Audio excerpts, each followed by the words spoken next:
Hello and welcome everyone. This is Taco Movie Talks. This is Oscars 95 review here with Ethan, aka Film Junkie.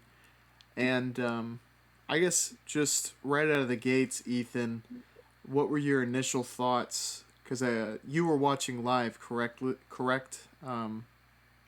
was your initial Yeah. reactions? I actually enjoyed it, to be honest. Last year, the 94th Oscars, was terrible. It was like I mean, not just the presentation of it all, but the picks, in my opinion, were just all bad. Like most of them were bad. Which yeah, did you have any emotional investment? I like it's different for me because this is a year.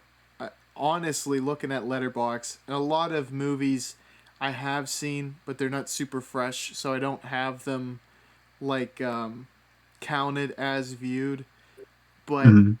if if there's any year that's over the amount that I've seen for 2022, it's probably close. But at least statistically on Letterbox, it's the year I've seen the most movies from for any one year.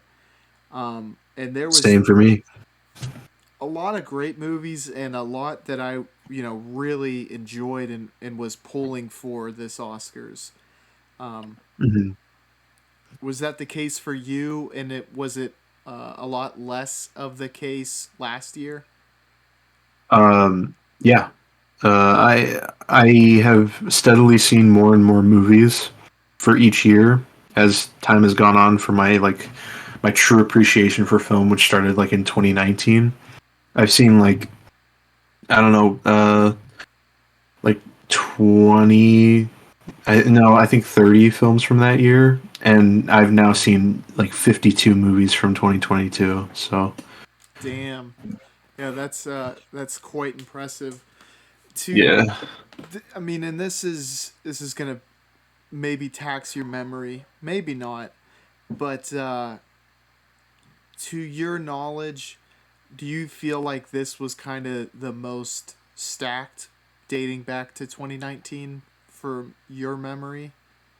It is definitely a lot better than the previous 2 years. I think this is the best year we've had since 2019. Yeah. Well, It's Ethan, not 2019. yeah, exactly.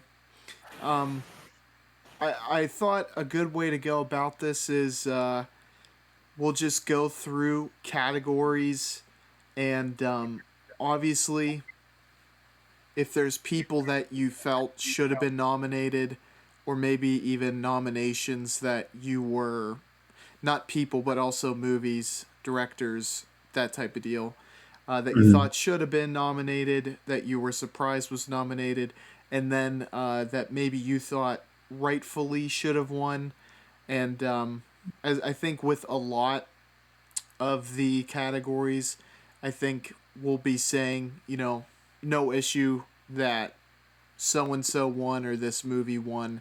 My personal preference would be, unless it's an egregious one, you know. Um, Yeah.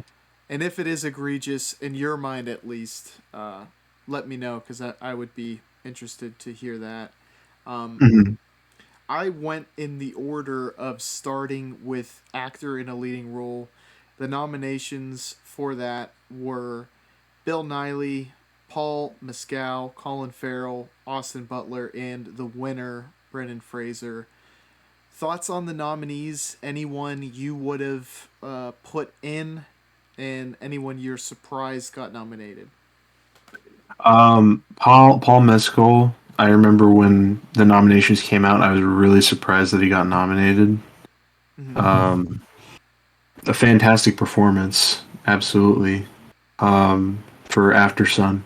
The only one I haven't seen is Bill Nighy or Bill Nye for Living, and I just I didn't really care, so she decided to skip it. Brendan Fraser's win, I think, was deserved. I definitely think it was deserved. I don't think he should have won. I don't. I didn't want him to win because he was the best part of a kind of average movie. Yeah, this is gonna sound really weird. I think that when I originally saw it, and I saw it, months and months after all the press came out about him coming back. Um, Hmm. so it had a huge aura around it, and I think I was expecting like Heath Ledger in The Dark Knight, like just blow you away type performance. And it wasn't until I kind of revisited some of the scenes he was in that I was like, he did bring it. It just gave it a little more time to let my expectations resettle. Um, but he was certainly good. Um, Yeah. Paul Mescal, I wish I would have got to see. After Sun looks like a really terrific movie that I really wanted to watch prior to doing this. Um, Hmm. and I want to, after watching it, kind of update and say, hey, how not only how good a movie it is, but also the performances. Um, I'm happy for Brendan Fraser as well, though. I would say Yes. But in my opinion, the win should have gone to Colin Farrell. his Uh, uh, his performance was spectacular. I think I'm yeah. with you on that. I just I don't think it's not the I don't even know how to word it. I, it doesn't immediately jump out to you how tremendous it was, but watching through scenes of his again, it is. I honestly think it is like a little bit. It's noticeable how much better he was. Um, Yeah. Well, he was like the lead of the ensemble in a terrific film rather than the carry of a average film. I agree. The one thing and we'll get into this with supporting actresses. I quite enjoyed the daughter and the mother in The Whale. And the Mhm. daughter can obviously, that character is supposed to be unlikable, so that can grade on you as an audience member. And the mother was not in it a lot, but I think we had that conversation that I was surprised the nurse slash sister in law was the only one nominated besides Fraser. But I mean, it seems like all fairly solid. But I guess we agree Colin Farrell would be unanimously decided by us too. Yes, but Any solid Yeah. list of nominations. How did you feel about Austin Butler's nomination? Um, it was like again I thought his charisma he brought the charisma to the role. Definitely better than someone like Rami Malek for Bohemian Rhapsody. Again, he really just carried a mediocre movie. Yeah, I was really surprised that and Malik he's a great actor. A lot of people Mhm. really enjoy him in Mr. Robot, but I guess I was surprised. I must have just not remembered the fact he won an Oscar for that performance, Yeah. which is pretty crazy. And yeah, I think Butler nailed the look, he nailed the voice, and I think the part that's was most impressive to me is that he was actually singing, and it sounded pretty damn close to Elvis, which is Was he singing? yeah, Was he singing? yeah, Oh.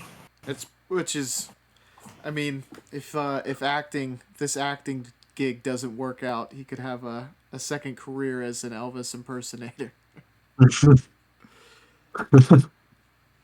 Up next, Ethan, we got actor in a supporting role.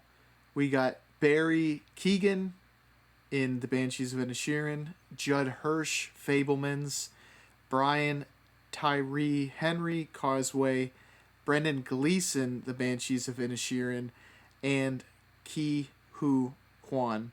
Everything, Everywhere, All at Once. Obviously, Kwan won, which is, I guess, almost equally as cool as the Fraser win. How their careers had really hit a pitfall and both win an Oscar in the same year. Yeah. Thoughts on the nominees and anyone you felt got snubbed from being nominated. Um, I can't think of anybody who got snubbed. I feel like this is the list that you would want. Brian Tyree Henry for Causeway. I haven't seen Causeway, but I'm honestly happy for him because I think he's a great actor.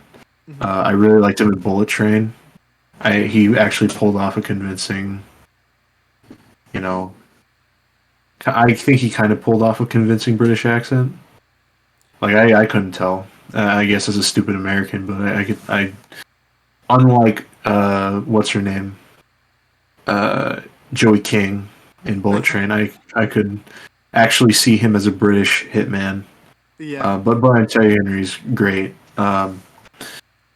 I agree with the winner. Actually, I wanted Kiwi Kwan to win. My initial thought was I wanted Barry Keoghan to win. When I kind of thought back to watching Everything Everywhere All at Once, um, Kwan really that was like a super like emotional movie to watch, and Yeah, a lot of the scenes were when Michelle Yeoh and when Kwan brought it, and then you have the whole mixed martial arts aspect to it, which is also like a lot of it could have been doubles, stunt doubles, but all the emotional moments, uh, he brought it in spades, and it was yeah, nice to see Keoghan and Gleeson get nominated. Those are I haven't seen Causeway or the Fablemans, but I can at least speak to Keoghan and Gleeson deserving their noms. yeah, absolutely. So that was I think that's like two of the absolute highlights of the Oscars is that it felt like a very feel good award show when those two won. Um, Yeah, I guess that was the point after what happened last year. yeah, exactly. They needed a pick me up after the SmackDown. Yeah, absolutely. Up next, actress in a leading role: Michelle Williams, The Fablemans; Andrea Riseborough, To Leslie; Anna de Armas, Blonde; Kate Blanchett, Tar; Michelle Yeoh, Everything, Everywhere, All at Once. Um, we had the discussion. This seemed kind of like a two-horse race, and the Michelle Yeoh win was only slightly surprising just because Kate Blanchett did such a great job. Hmm. And I stand by that Michelle Yeoh. For supporting actress, all like the we'll get to supporting actress in a minute, but um, I guess it's good that she won along with the best supporting actress Oscar winner. Um, I think that's good that the best supporting actress winner didn't beat out Michelle Yeoh. Yeah, But Blanchett should have taken it. I really think that she gave my favorite performance of the whole year. I thought she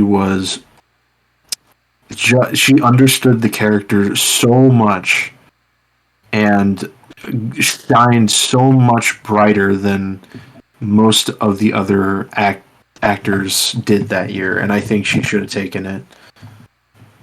That's a really great point you bring up. I would go even like to say, and maybe this is I'm just restating what you said, but Michelle Yeoh and Kate Blanchett I put above Fraser, and Kwan. Kwan's performance, if I were to order it, I'd go Blanchett, Yeoh, Kwan, Fraser. If I was ranking the four, The you? four, these four. Yeah, Michelle Yeoh is good. She's really good. I don't know if I'd call her better than Fraser, to be honest. Because so I will say that my favorite performance of the year was Kate Blanchett for Tar, Mm-hmm. but my second favorite performance was Colin Farrell for The Banshees of Inisherin. Um, Yeah, if you throw him into the oh, excuse me, if you throw him into the mix, that does upset the list certainly. Because I yeah, but because I would argue him above Fraser and possibly Kwan as well. mhm. uh, I guess I'd go Blanchett. I don't know how I'd rank it.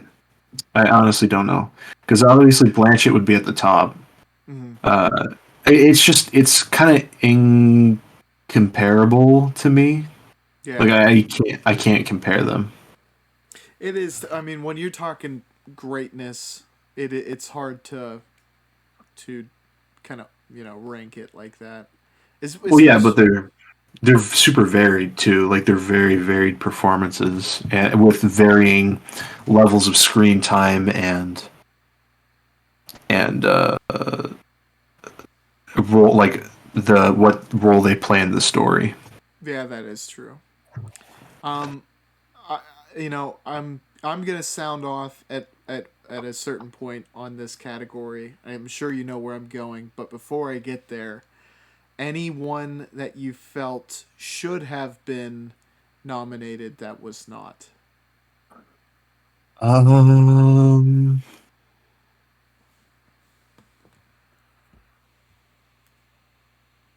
I'd have to I'd have to think. Um,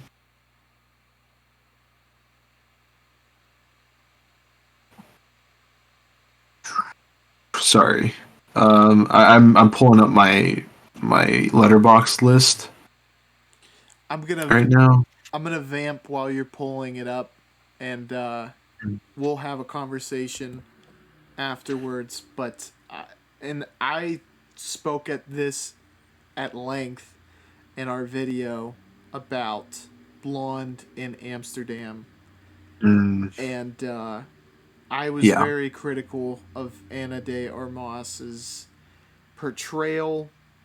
Um, I genuinely think when you compare Elvis to the Marilyn Monroe character, I just, it's like you see how it can be done well, and I think, and no, I'm not gonna blast Anna de Armas. I just thought it was bad casting. I don't know how you nominate it. Hmm. Uh, it's a very divisive movie, and I didn't hate it. The fact that she got nominated. I actually looked up my list, and one glaring missed opportunity for a nomination for actors. Women talking. No nominations for women talking, even though that is dialogue performance heavy. That is a dialogue performance heavy film, and there are some phenomenal performances. Jessie Buckley is incredible. I Um, That was the just a one standout I thought amongst all of that entire talented cast. Was yeah. um I, Rooney Mara is amazing in that. Not amazing, but really good. But Jessie Buckley's the standout. So we were talking. We oh, I guess we haven't gotten to supporting actress yet, but yeah, that's definitely a snub. let we'll move on to that, and we'll get to the nominations. But as we're with actress in a supporting role, I'll just go through Stephanie Sue, everything Stephanie every Shu. Shu, everything Yeah. everywhere all at once. Carrie Condon, The Banshees of Inisherin. Hong Chow, The Whale. Angela Bassett, Black Panther: Wakanda Forever, and the winner Jamie Lee Curtis. Women Talking, just recently saw it.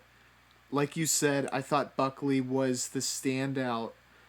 I honestly think the amount of good to great performances in that and how spread out the script was that is the only reasonable explanation I could think of as to how they got snubbed. Because quite honestly, I mean that movie could have. I would have been less surprised if that had two nominations as opposed to Everything Everywhere All at Once. I think. Yeah. Yeah. Um, this is the first win where I call bullcrap. Yeah, I, she did not. Jamie Lee Curtis, and nothing personal against her. Love her in Halloween. Um, Yes, o, absolutely. OG when it comes to the horror genre, but yeah, that performance didn't stick out to me. Watching some scenes she did when she shared the screen with Michelle Yeoh was able to make some really impactful scenes, but I mean, when you have the Michelle Yeoh, when you have the Kwan, when you have the Stephanie Shu, who actually that was the person that, as I was just kind of organizing my 22 list, she was the one that I was like, yeah, like she should get nominated for supporting. And when I heard Jamie Lee Curtis, I was like, I don't even think she's the best supporting actress in her own movie. But Hmm. yeah, that was pretty crazy. Um, Yeah. who was your favorite to win? Carrie Condon, her The Banshees of Inisherin. I loved her performance. Very snappy, very fiery. Um, Worked so well in combating like the mopiness of Colin Farrell. Um, I thought her performance was great. Really, if any other person on that list would have won other than Jamie Lee Curtis, I would have had a problem. Yeah. Um, did you get to see Black Panther: Wakanda Forever? No. Neither did I. Yeah. I did say how Hong Chow. I uh, for whatever I felt like it was the subtle performances that I have trouble recognizing myself. So Chow and Condon, they didn't immediately jump off the screen. In retrospect, I mean they were, you know, very very solid within their roles. It's generally like the more explosive performances that make an impact with me. And if I remember it, then I'm like, okay, like it becomes something where I feel like it is a better role for better or for worse, honestly. And I think that's the only reason I rolled with Shu, but both of those movies created roles where Chow and Condon, I thought they they felt like chameleons in their role. They didn't feel out Yeah. of place. It was a very natural role for them, and that's probably one of the best. What do you call it? Praises you could give. Attributes. Yeah, Yeah. exactly. I really like Carrie Condon as an actress in general. She's like an Irish native, and despite the fact that she sounds and feels incredibly Irish in this movie, in The Banshees of Inisherin, she can pull off an American accent extremely well. She was in Better Call Saul. She played a very major role in Better Call Saul, and she played a minor role in Three Billboards Outside Ebbing, Missouri, which is Mark McDonagh's previous film. I think she's a really great actress who can pull off a lot of really great performances, and Banshees of Inisherin to me was her just in her roots, in her native tongue, and she pulled it off tremendously. And I think she should have gotten away with the win. I, one thing I will mention is a lot of actors and actresses from the other side of the pond are just, for a lot of them, it's like a surprise when you find out they're British or Irish or Welsh, just because they they can really pull off those accents. And then you when you see Americans sometimes try and fail at their accents, it's like whatever dialect coach they go to should be the go to, you know? Yeah. Now we have the crown jewel, perhaps. Best picture. Um, I've seen 8 of the movies. I've Ethan? seen 9. I've Okay. seen 9 of them. And the one you have not seen is one I have not seen, and that is Avatar: The Way of Water. Am I correct? Yes, you are correct. What is the other one you haven't seen? I have yet to see The Fablemans. Oh, that's right. That's right. So, the nominees: Women Talking, Triangle of Sadness, Top Gun Maverick, Tar, The Fablemans, Elvis, The Banshees of Inisherin, Avatar: The Way of Water, All Quiet on the Western Front, and Everything Everywhere All at Once. Um, any snubs? And if so, what would be, I guess, the movie you would slot it in for? This list is much better than last year's list. I will say that immediately. Um, there was nothing that jumped out at me as bad. Hmm. There's no Don't Look Up. There was no Belfast. There was no West Side Story. My least favorite film on that list was Elvis, and even then, I thought it was decent. Um, yeah, just a really solid list. Obviously, none of those films I would deem my favorite of the year, as my two favorite films of the year both got 0 nominations. But yeah, I'm happy with this Best Picture lineup. Yeah, I know the movies you're talking about, and they would both be in my list. And I mean, I would probably have a list of 10, and I would try to put in the two that you're talking about. And well, the one that I would have win, though I have absolutely no issue with Everything Everywhere All at Once winning, because it was like, on par. I rated it the same as my favorite of the year, is Banshees. That was just like, Mm. slightly more my favorite than Tar, The Northman, which didn't get nominated, and No, Northman neither got nominated. That was also one of my favorites of the year. then Everything All at Once. Like that's like my top four favorite of the year that I thought were, pretty Mhm. much like masterpiece movies.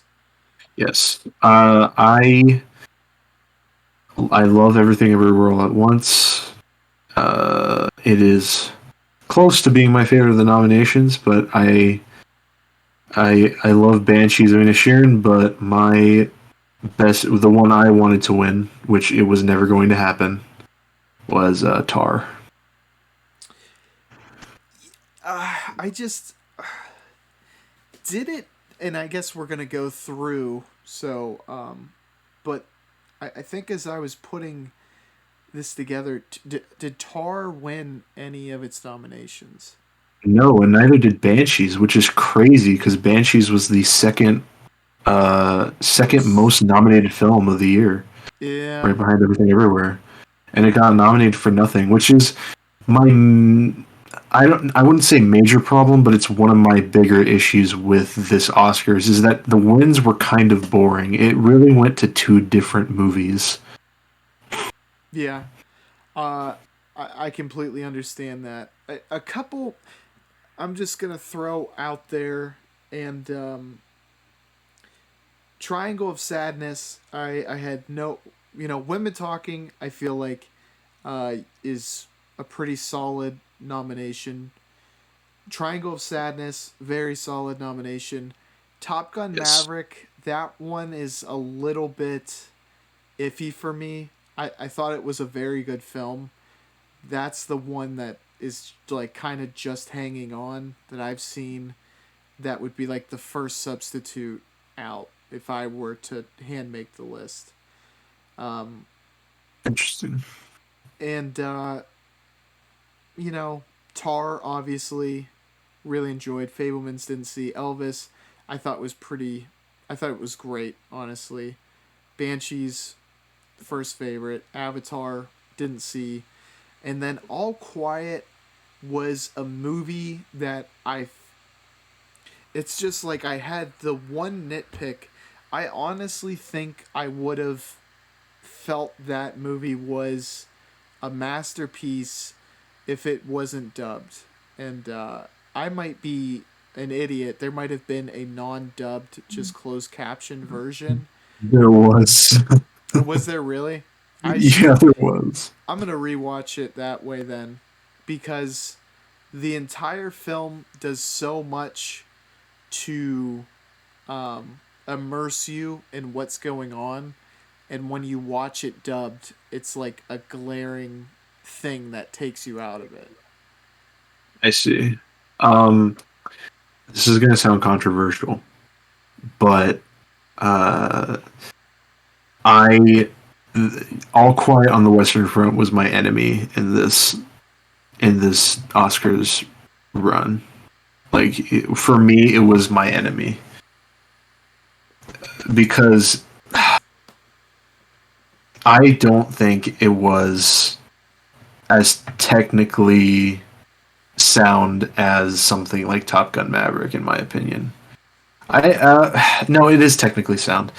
I think it's just because for me it carries a story that has been done to death, in my opinion, Mm-hmm. which is just like the horrors of war. It's just showing the horrors of war, and it's done differently and it's done better in multiple other movies.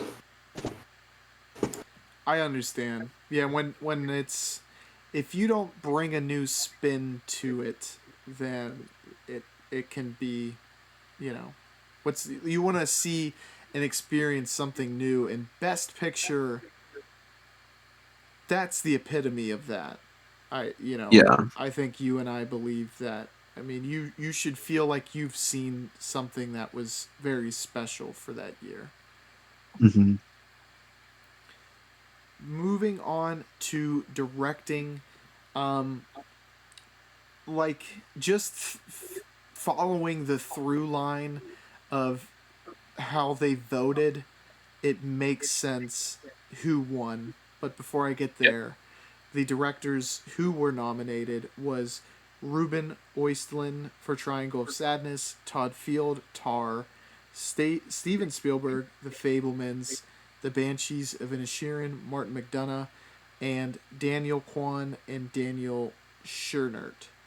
Um, I like when you nominate and award as many performances, it makes sense that you also feel the directing was the best. So I see the through line. It was just my personal opinion that the performances were stronger in Banshees, and I think that would have to be my my vote. And I think it would be realistically between Todd Field, Martin McDonough, and the Daniel directors for Yeah. EEAAO. Again, great, great pick. Definitely deserved. Um, I kind of wanted Todd Field just because I think Mark McDonough did a great job directing, like just the way he, it's just the way he combats characters, like the way he brings these, like puts these characters in these situations. He's always been a master at that.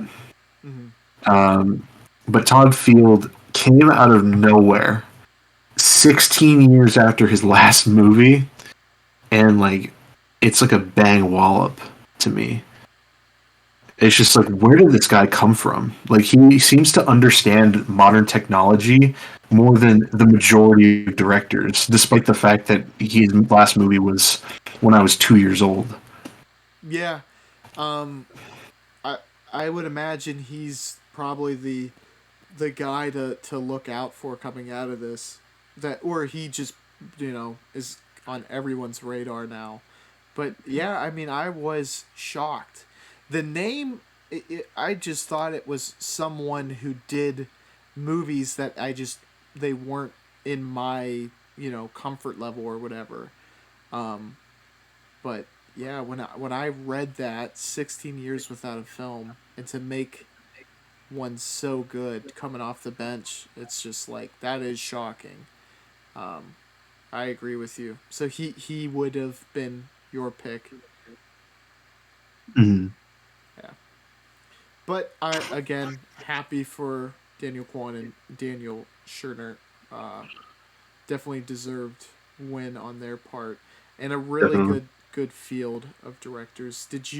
How did you feel about Spielberg and Oislin, uh, and also anyone you would have uh, subbed in? I guess. I think Ruben Osland definitely deserved a nomination. If I had to switch out, I'd probably switch out. Yeah, I'd probably switch out both Steven Spielberg and Ruben Ostlund for. This is just my dream list, but Jordan Peele and Park Chan Wook. I To that statement, like, Nope felt like um Jordan Peele made a lot of progress directorially. It like the cinematography looked better. The script felt tighter. The performances felt all like personal, and he delivers the kind of story that he is really good at. And you know, he came out of the gate so hot, and Us felt like a slight step backwards. I don't think it was a bad movie, but Nope felt like it opened the gates to the fact that he will eventually, if not already with Nope, kind of blow Get out of the water. And that is a tremendous movie, but it made me realize the sky is the limit for him. Yeah, he is phenomenal. I loved Nope so much. It was, and it most of that has to do with the direction. Just the way he blends so many different ideas together into one pot. Creepy atmosphere, brilliant story, like so engaging. It made me feel like I was watching Jaws for the first time again. Yeah. And it was brilliant. I loved it. And then Park Chan Wook is just like, he just gets better. He just gets better with every single movie that he makes. Like from a technical perspective, his his ability to just string sequences together in a way that is so smooth and so creative that you like notice it. You notice how creative it is. Yeah, I was completely speechless because there's a lot of categories and we'll get to them, but I feel it's worth bringing up here because this is one of the ones that should have, at the very least, Park Chan Wook there's a very solid argument to be made that he should have been nominated, but there are some categories that I legitimately think Decision to Leave should have won. I at least one. I am very confident in saying I think it should have won.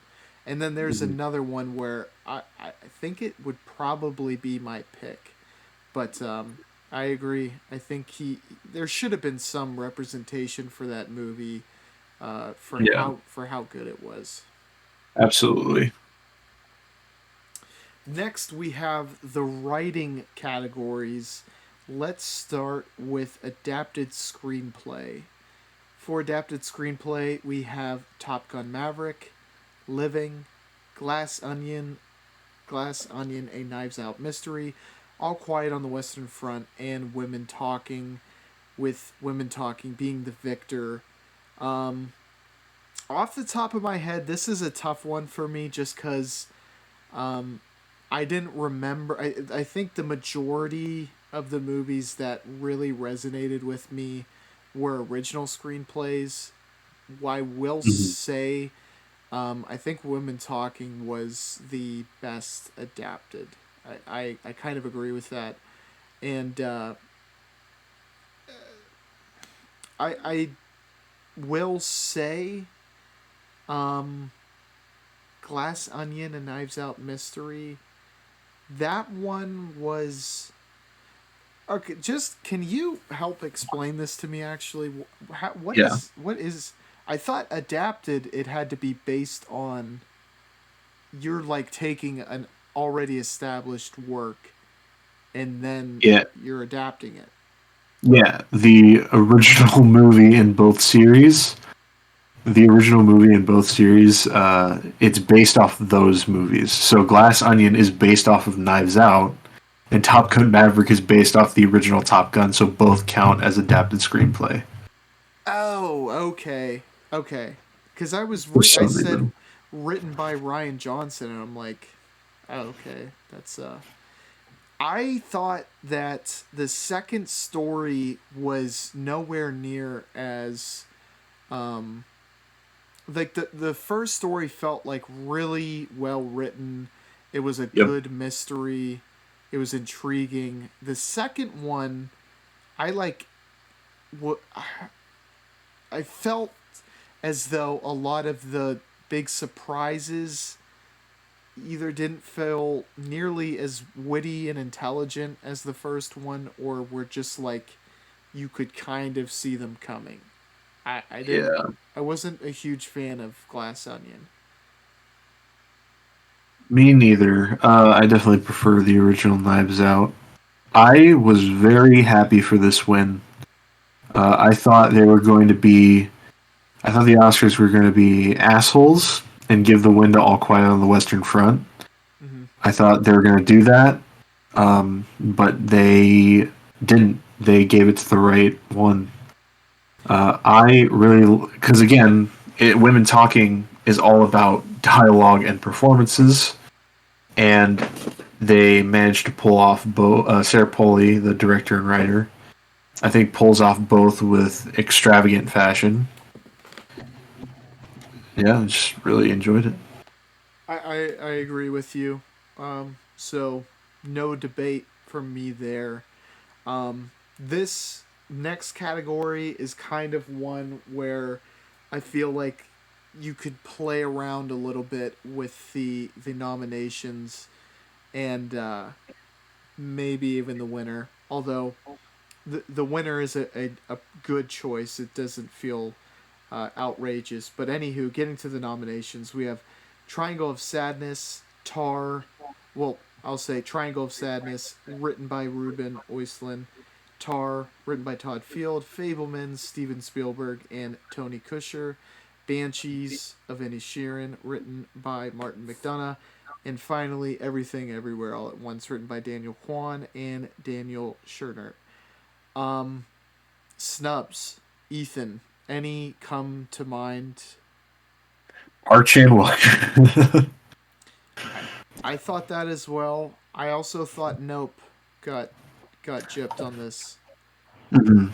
If there was a Uh, category, I would feel very confident in them getting nominated. I felt original screenplay was a sure shot that it would get definitely, nominated. definitely. I'm tr- Um, I'm trying to look through.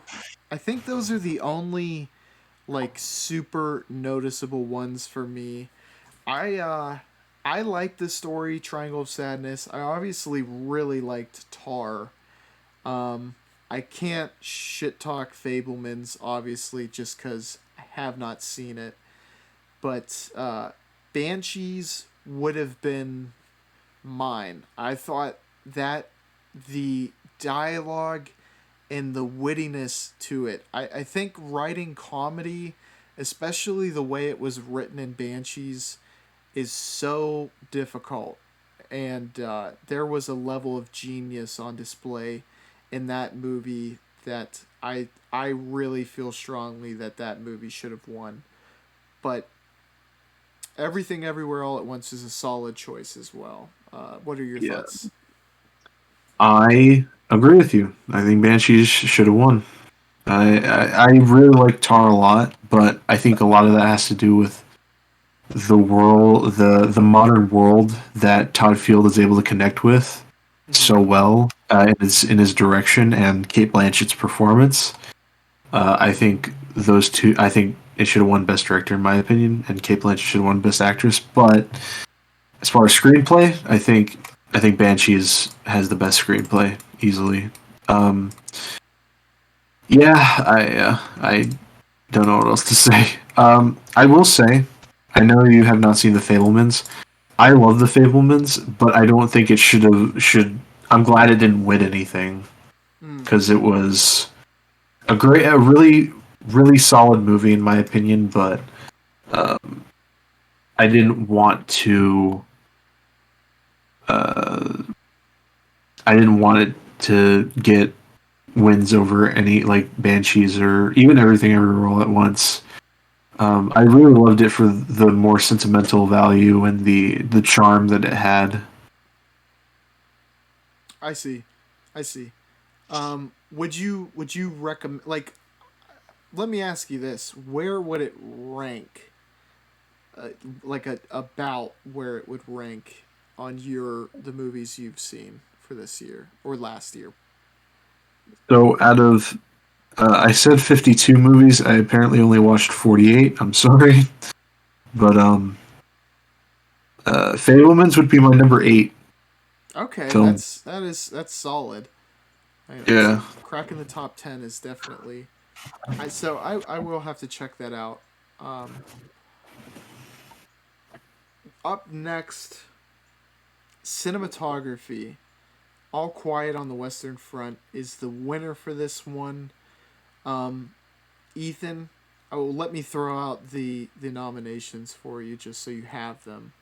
You have Tar, you have Empire of Light, Elvis, Bardo, False Chronicle of a Handful of Truths, and then the winner, All Quiet on the Western Front. Um, I thought Tar is the only one I could speak confidently that I thought the cinematography was quite good, and I also thought this would be the other category. I thought Decision to Leave really did spectacularly well. That was the one that few movies have me thinking about the cinematography just because of the little experience I have technically. Well, I have no technical experience with it. So it makes it hard for me to even like really notice when it's done well. That movie was one where it was noticeably done well. Your Mhm. thoughts on the nominations and the victor? Um. No, I don't want. I'll quiet the Eastern Front to win. I didn't want it. Uh. I I don't know. I definitely want Tar. I definitely wanted Tar to win. It's not. It wasn't flashy. It wasn't. It was trying to. It was like big and bombastic, and it like had a bunch of brilliantly framed shots. You're absolutely right in Decision to Leave. Should have got nominated. Also, I would have also put Hoyt van Hoytema for Nope Mm-hmm. on that list as well. But I honestly would appreciate it if like Bardo would have won, and I haven't even seen Bardo, so yeah, I definitely don't think All Quiet should have won. This next one, I have not seen the victors, so I can't say wholeheartedly one should have won over it. I'm only gonna highlight, I guess, the two that I did see that I thought were great. But the nominees are Mrs. Harris Goes to Paris, Everything Everywhere All at Once, Elvis, Babylon, and Black Panther Wakanda Forever took home the Uh, win. I Costume design, Costume costume design. design. Yep, yep. Uh, Now okay, I've seen only two, and those two I did think had really good costume design. And I don't even know who I prefer amongst the two. Uh, Ethan, any thoughts on the nominations or the victor? I'm not gonna lie,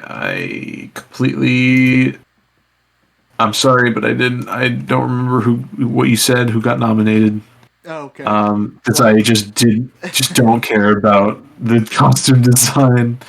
I gotcha. Um, Wakanda Forever took home the win, and neither of us yeah, have seen it, so that is a tough one to debate. yeah, yeah. I really didn't care that much. Let's go. Babylon, I guess. I guess could have been my pick. I don't know. We'll go up next. Film editing. Top Gun Maverick, Tar, Elvis, Banshees of Inisherin, and Everything, Everywhere, All at Once took home the win. Um, some of the sequences in Everything, Everywhere, All at Once were absolutely spectacular. So I take no issue with that one winning. Ethan, your thoughts? I also have no issue with it winning, but I secretly wanted Tar Mm-hmm. because the editing was so specific and so good. And like it was a slow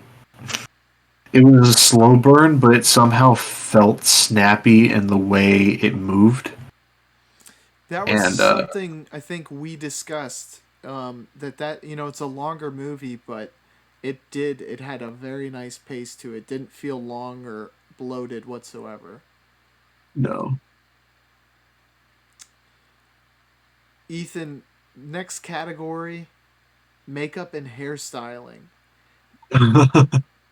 We got Elvis, Black Panther, The Batman, All Quiet on the Western Front, and The Whale.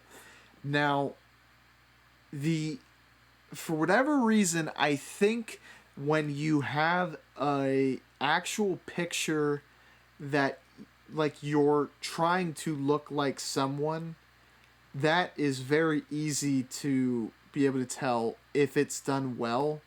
The one thing that I was like, I do think Blonde excelled in categorically was makeup and hairstyling.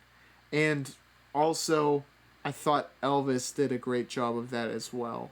Um, Now, the suit in The Whale was obviously well done, but those were actually my two highlights. Especially, I mean, I haven't seen Wakanda Forever. The Batman, it was good. All Quiet was also like obviously historically was very accurate and very well done. But those were the two that actually stuck out in my mind after watching them. Do you have any thoughts on this? Any opinions? I was rooting for either the Whale or the Batman to win, just because they were both pretty convincing fat suits. Mm-hmm. Oh, Uh, I forgot about Colin Farrell. I think Colin Farrell's transformation maybe you could argue it might have outdone Brandon Fraser's. I forgot about that. But go on. I'm Yeah, sorry for cutting you off. I get why the whale won Hmm. because it kind of aided Brendan Fraser's performance. But yeah, I would have. I'm glad the whale won, just because good fat suit aided in the performance spectacularly. So probably the whale. Absolutely. Whew.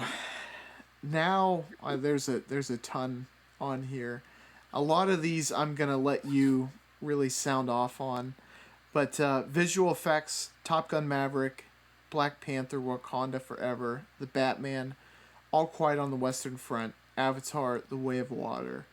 Of the ones I've seen, Maverick was really cool with what it was able to do. But was there ever any question that Avatar would not win that category? No, there's no question. Um, any thoughts that you want to go into on that? I mean, considering the fact that they spent $2 billion total on that movie means that the special effects are going to be good. So the fact that it won, I'm not mad about. I'm not upset about. Um, I really wanted Top Gun Maverick to be the technical movie of the year, to be honest. So I was secretly rooting for Top Gun Maverick. But I, but I guess not. VFX definitely should have went to Avatar, but I was secretly rooting for Top Gun Maverick. Gotcha. Up next, production design: The Fablemans, Elvis, Babylon, Avatar: The Way of Water, All Quiet on the Western Front. Um, and the winner is All Quiet on the Western Front. Any thoughts on that? Did you have any favorite going into that category? Um, all good production design, to be honest. I don't know. Yeah, I guess All Quiet. That's the one that I'm like least upset about because it had good production design. Mm-hmm. The trenches and everything. It worked really well for what it was trying to go for. I again don't feel very strongly about this category. This next category, it's sound. This is a difficult one for me. Um, Elvis, The Batman, Avatar: The Way of Water, All Quiet on the Western Front, and the winner, Top Gun: Maverick. Um, I am so like have no expertise. I think I would only really be able to notice if it was bad. So I'm far from being able to actually appreciate if it's done well. Um, did you have any thoughts on this category? Yeah. Well, I feel like for sound design to be good, like you have to have it be convincing for the sounds that you want to have in this world. Mm-hmm. Like you have to make the sound is important because it makes the world convincing Mm-hmm. and it brings you into it. I gotcha. Um, I'm very glad Top Gun Maverick got the win. It deserved it. Uh, it definitely it was mixed and edited into the film seamlessly, and I truly felt that it was I was in the cockpit. You know, it was really it definitely was the thing that made everything so seamless and like action packed. I gotcha. And I think maybe for me it's like when it's done well, you don't notice it. You know what I'm saying? Yeah, exactly. Music original score. I I am. You might be surprised by this. I can't remember any of the scores, and I've only heard three of them, I think it's something with my brain where that does not stick in my head for long at all. But the nominees are The Fablemans, Everything, Everywhere, All at Once, The Banshees of Inisherin, Babylon, and All Quiet on the Western Front. Uh, Ethan, I'm gonna say the only one that I can still remember to this day is Inception, where it's like, you know what I mean? Nothing else. I will walk out of the theater and that it is gone from my head. But I see. anything like any opinions on this one? Were you happy with All Quiet? This is actually the category that got me most ticked off. Okay, I hate All Quiet on the Western Front score. The stupid industrial elements to it I thought were blaring, weren't mixed well, and weren't mixed well with the other instruments into the song that they were into the score. I mean, not the song score. I thought it was bad. I thought it was a straight up bad score, and not to say that the other ones were amazing. I thought Babylon was my pick probably. mm-hmm. Um, why didn't they nominate Women Talking again? Like they snubbed Women Talking again. That is a great score. That is one that immediately sticks into my head. Um, but All Quiet on the Western Front score is just straight up bad. Like I got legit. That's the one that I got legitimately ticked off at. Was that one? Gotcha. Um, and this is speaking to what I just said. I watched Women Talking. I want to say Thursday night, like as we're recording, a few days ago. I can't remember. I don't remember the score at all. I have no idea what you're talking about. um, these next two categories, again, I'm almost as blind. No, I'm more blind to these. I did not watch any of these documentaries, and maybe more me, surprisingly, I didn't watch any of the animated features either.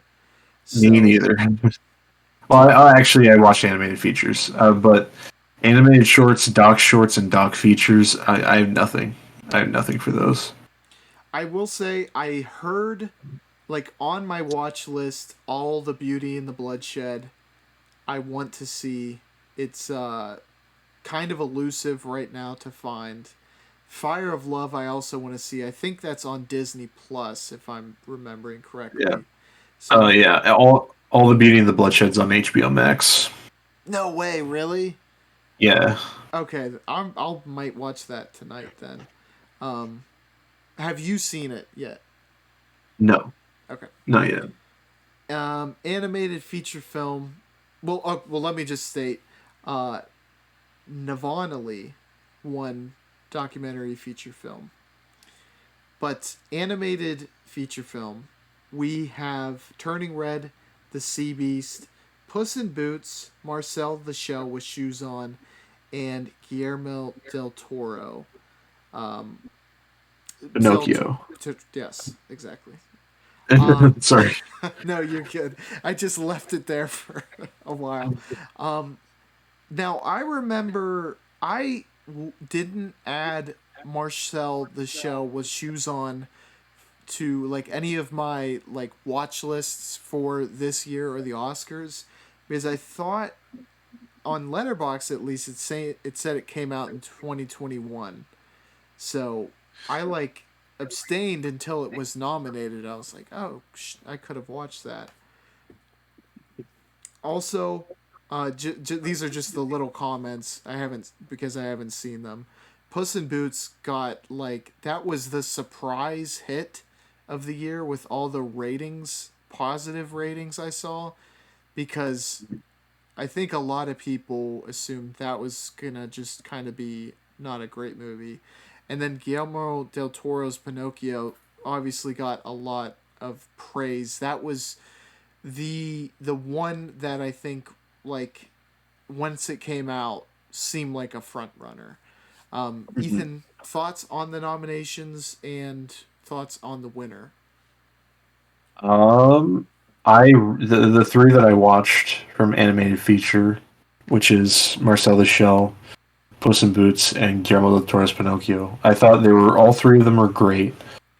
My pick would have been Marcel the Shell with shoes on. I knew it wasn't going to win, um, but I kind of wish Puss in Boots won over Guillermo del Toro's Pinocchio because I think um, uh, Puss in Boots I think works a little better, flows a little better. But I love stop motion, and I still thought Guillermo del Toro's Pinocchio was great, and I'm glad to see it win. Absolutely. And those are all the nominations I've put on. Uh, is there any other categories, or those are all the categories I put on my list? Are there any categories that you wanted to make note of, Ethan? Especially like victors and nominations, snubs, that sort of thing. Let's talk about international feature, shall we? Absolutely. Um, that let me pull that up because I don't know how, or do you have it up? I think I remember it by just by memory.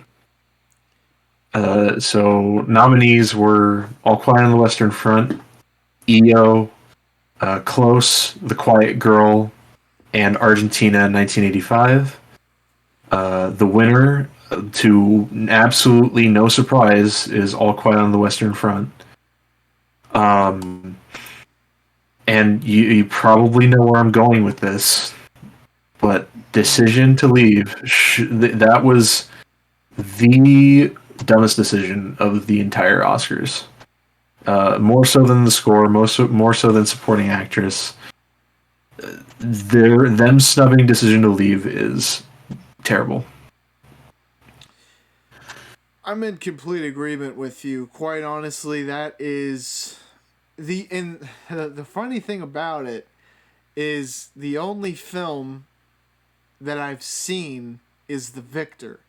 So I can confidently state the point that I think Decision to Leave should have won because I think it's a better film. I'm sure Mm-hmm. you feel the exact same way. Yeah. I Um, mean, it should have been nominated for, in my dream Oscars, they should have been nominated for many different things.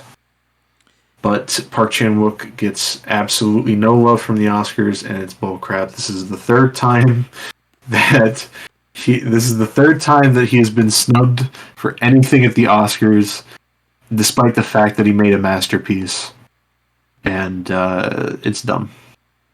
let me ask you, and I don't know if you would remember, and I certainly don't want to ask you to like like go and look through the Oscar nominations, but was Old Boy nominated at all? Nope, nope. Neither was The Handmaiden. I mean, I've yet to see The Handmaiden. I've heard it is tremendous. I can speak on behalf of Old Boy though. I mean that's a type of movie like how we were speaking about Best Picture where you want to feel like you're experiencing a movie that brings something different. It's an experience. Mm-hmm. Um, it's not only masterfully done, but there's few movies like that. Should have at least been international feature, but it probably also has a really great argument for best picture. I don't know. I could see if Decision to Leave got snubbed on best picture this year. But for best international feature, I don't there has to be an explanation. And I just don't know what it is though. you might be right. They might just not enjoy Park Chan Wook's style, or maybe they're just not. They're oblivious to it. I don't know. I don't know. I mean, Uh, go ahead, Ethan. I'm sorry.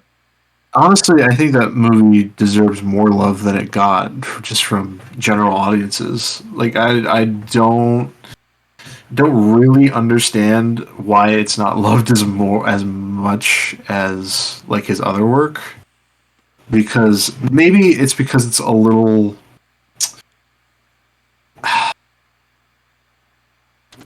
like a little like too subtle. Mm-hmm. I don't know. Like I think. I honestly can't see it. I cannot see like too much like a big gaping flaw in that movie. Yeah, I do think the subtlety for me was probably the only reason I didn't have it as high as you, but I still had it pretty high. Yes. It was nothing that was it nothing took you out of the movie, and it was actually it was really well done. I think emotionally it could have hit me harder if it wasn't as subtle, but I still thought it was a great film. And I don't know, but you have to make assumptions that the people voting just didn't feel any connection to it, or maybe they didn't watch. Probably well, they didn't watch it. Well, They I don't probably know. didn't even watch. Yeah, they probably didn't even watch it. Yeah. It's just it's, it's movies like that where I'm just like, how can you look at that and say that's like mediocre or like just decent? That's I mean like whatever, it's your opinion, but like for me I cannot see that Hmm. perspective. I can't see it. I So understand. I would definitely need someone to perhaps open me up on the perspective that this movie is not as good as is not like a masterpiece. And I also it was like a clear like it was a half star higher than All Quiet for me at least. Mm-hmm. Um, I mean, would if it was nominated, would you have been upset if All Quiet won? I I would be less upset than I would be since Decision to Leave didn't even get a horse for the race. Yeah, I, I yeah I agree. It's strange, um, and there was so many aspects to that movie. Like we were saying, like the cinematography was spectacular. The story was really well done. It was intriguing. You could probably say the editing was really well done too. That Mhm. is another movie that I I was talking about how the sound design. That one I actually do remember the sound. I enjoyed it. Almost Mhm. like from an ASMR perspective. Like Yeah. have you seen the trailer where it like opens up and it's kind of just the sound of the two eating? Yeah. Yeah. That is a constant reminder of like how good the sound of that movie was.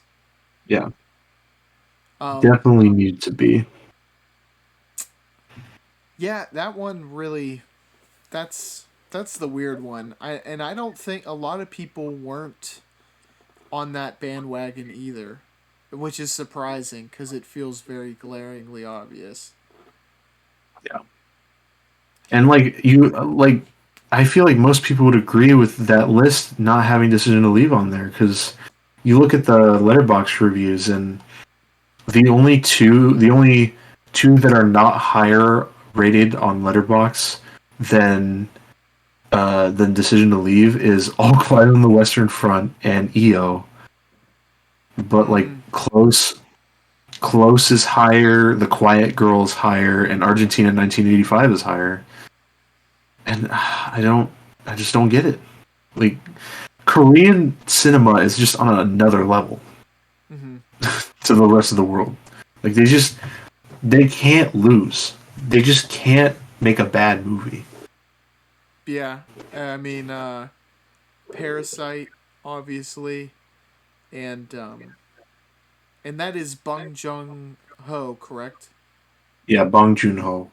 Bong Joon Ho. Yeah, I mean, it feels like to have those two, and I know you've spoken. It seems as though one is almost getting the concentrated spotlight, and one is kind of not getting any. Mm-hmm. And I don't know. I mean, do you feel like Junho's style is more accessible to Western audiences? What could an explanation be? Yeah, I think you're right. I think it's the accessibility. Chan Wook, uh, Chan Wook Park's filmography is full of movies that are a little more art housey and underground. I feel, even though I'm pretty sure he's pretty big in Korea, and so is Bong Joon Ho. But Bong Joon Ho's films are a little more. I feel a little more straightforward as far as how they're structured, and obviously Bong Joon Ho is still a master at his craft, and he still manages to craft an incredibly engaging story every time he makes a story. But just for me, stuff like Old Boy and The Handmaiden really are just incredible, as well as Decision to Leave. Ethan, let me ask you any additional categories that you want to cover. I think that's it. Okay. And then I guess thoughts overall. Any closing thoughts on the 95th annual Academy Awards? I thought Jimmy Kimmel was a step up from Amy Schumer. I think people disagree with that, but I Really? I don't. I People say that Jimmy Kimmel's on par with Amy Schumer as like being just horrible comedians, and I'm like, Amy Schumer is awful, but Jimmy Kimmel is like not that bad. He's got like a cute sense of humor, and then Amy Schumer has just got a bunch of jokes that don't make any sense. She she told jokes that she wasn't allowed to tell, and one of them was "Don't Look Up" as a movie, more like "Don't Look Down the Barrel of Alec Baldwin's Shotgun," which doesn't make any sense whatsoever. Alec Baldwin wasn't in "Don't Look Up." She's obviously referring to the Rust incident, but that was a completely different incident, and it was a tragic incident. And she just has no tact, and she has no. She seems to just be like sheltered and doesn't understand like the subtlety of dark comedy. Mm-hmm. Yeah, from what I'd seen, um, I loved that they did address the Will Smith thing, and maybe it is just better off not to, but and also calling out the fact that like everyone who was in attendance, like it wasn't just a pure attack at Will Smith, but also the people and the organization that it's like, yeah, we didn't kick him out. People were hugging him afterwards, and we let him give a huge speech. Like, I don't know. That was like the one thing I took from it, and I respected it and enjoyed that from Kimmel. Um, Mm-hmm. and I'm with you in that, like, I'm just not a big Amy Schumer fan in comedy, and a lot of that is the whole joke theft thing that she has stolen multiple bits from people. which is like a no-no for any stand-up comedian. And I'll just leave it at that. And because obviously comedy is subjective, much like movies. If you enjoy her style, like Of course. you know, I don't. I don't. I think it's like not very well crafted, but Hmm. that's me. But I think aside from that, the fact that she, like Carlos Mencia, stole jokes and his career is over, and Amy Schumer stole jokes and then hosts the Oscars and gives mediocre performances from what I'm understanding, and somehow people think Jimmy Kimmel did a on par job. So I don't know. But It, he, it go was ahead. probably subpar. It was probably subpar, but it wasn't awful. Mm-hmm. And like people saw it as like just unbearably annoying, and I was like, I appreciated it over Amy Schumer. Did you like that they addressed the whole Will Smith thing, or do you think it would have just been better left alone? He tried to make lighthearted jokes about it, and I appreciate that. Mm-hmm. Yeah, but and again, the two things I want to note, which were like just really cool highlights, is that I loved that Fraser and Quan got like a celebration, and they got to express their gratitude on a huge stage like that. And I didn't get to see many speeches, but I got to see theirs, and it was really cool, because it felt legitimately. A lot of times, it's such a big actor that it almost feels like it's within their realm of reality. Does that make sense? Yeah. Like when a Robert De Niro or a Daniel Day Lewis wins an Oscar, it kind of feels like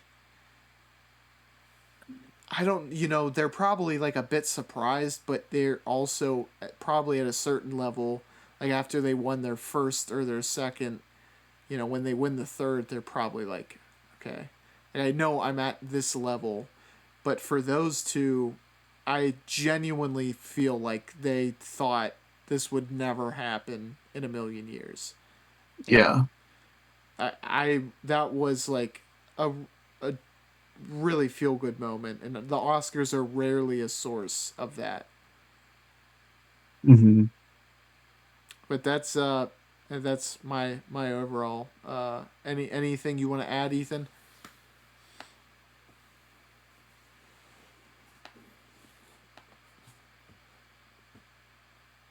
Ethan,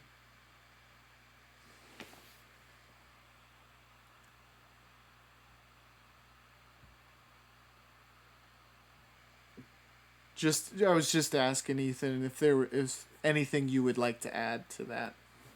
Oh, final thing, Disney pandering, of course.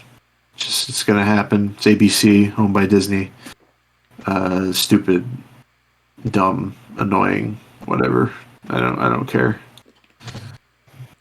Go into Uh, that. What because I didn't watch the majority of it live because it was. just like Little Mermaid trailer, and then the 100th anniversary of Disney. Oh, okay. Just annoying, kind of. And then in the in memoriam service, it was better than last time, but well, I don't know why they did not honor Charles B. Dean, the actress from Triangle of Sadness, who tragically passed away uh, from a car crash when her career was kind of just stepping forth, and she very, very sadly passed away. I don't know why they didn't honor her. Yeah, that was the weird one. I had heard that. I didn't know of her passing. That was how I found out, was people saying the Oscars didn't mention her, which is that's crazy. She was like another of the star character, right? There was the lead, and then she was dating. They were dating each other. Correct? Is that the Yeah, woman? yeah, Ah, that is that. Yeah, that is tragic. And you're correct. I mean, that movie. I feel it was so well done, and she played her role really, really well. That is. You have to wonder like who's in charge of that, and how do you miss someone who's on a movie that's nominated, right? yeah. I don't get it. I missed the Disney stuff, but they showed a it was Morgan Freeman and another person showed, was it like the WB, like, Warner Brothers. yeah, like Yeah, 95 years of Warner Brothers. yeah, I think so. And that was also kind of lame pandering. I saw that. I didn't catch anything else though, because I'm East Coast and I have an old soul, so that means I have to go to bed at like 9:30. Gotcha. Drink lukewarm milk and tell kids. I yell at every kid who comes into my yard as well. So I have to That have to stay in I character. probably do that as well. So it's all right. And I'm on the West Coast, so that tells you. Well, the nice thing is, did it start airing at 5 your time, or was it 6?